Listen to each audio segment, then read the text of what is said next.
Bonjour, c'est Gilles sur boursicoté.com. Voici l'analyse technique Forex et matières premières pour cette journée du vendredi 14 août 2015. Avec donc cette paire de devises euro-dollar qui, suite à sa cassure ici haussière, est venue directement chercher les 1,12. Et hier, je mettais en évidence le retour ici en consolidation sur la moyenne mobile 20 exponentielle, en validant le fait qu'on avait quasiment eu contact, mais pas tout à fait. Eh bien, on est remonté, on a quasiment marqué un deuxième top proche du précédent avant de revenir ici sur cette moyenne mobile 20 exponentielle. Donc pour l'instant, ça n'invalide pas du tout le mouvement de fond qui reste une rupture haussière après une tendance baissière.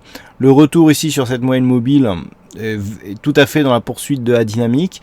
Par contre, il faudrait valider ici une cassure un peu plus pérenne de cette zone des 1,12 pour valider la continuité dans la dynamique du mouvement.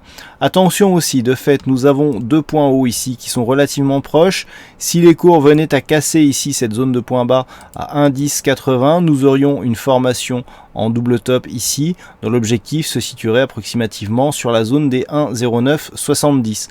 Donc sur rupture ici de ce plus bas significatif, attention ici à l'objectif de retour qui commencerait à invalider la dynamique de la sortie haussière suite à cette tendance donc baissière.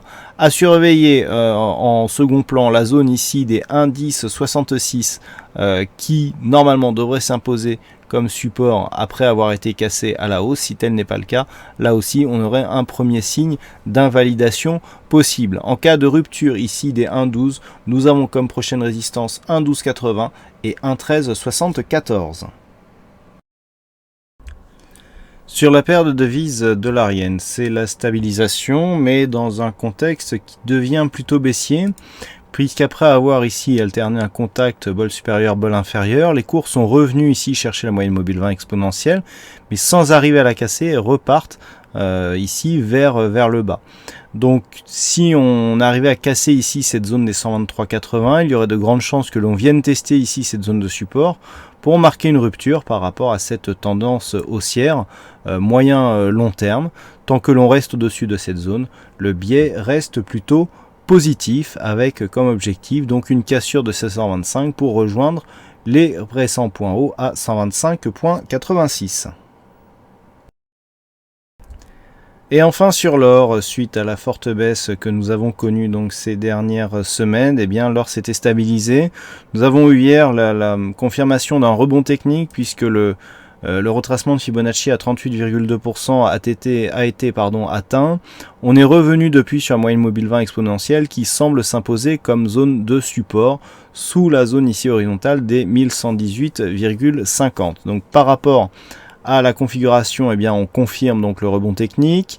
Tant qu'on ne dépasse pas le retracement des 38,2% de Fibonacci, eh bien on est dans une phase qui reste baissière d'un point de vue moyen-long terme et qui est même potentiellement dynamique. Mais pour confirmer cette dynamique baissière, il faudra maintenant recasser la zone des 1077 $ l'once. En attendant, donc les cours redescendent légèrement. Dans l'éventualité d'une rupture ici de cette zone des 1126,2, eh bien l'objectif se situerait dans la zone 50,61,8 avec donc cette zone horizontale des 1150 $ l'once qui fera donc figure d'objectif. Voilà donc ce que nous pouvons dire sur cette analyse technique Forex et matières premières. Je vous souhaite à toutes et à tous un bon week-end, bonne chance dans vos prochains trades. On se retrouve dès la semaine prochaine pour d'autres analyses techniques sur le site boursicoté.com. Bon week-end à tous.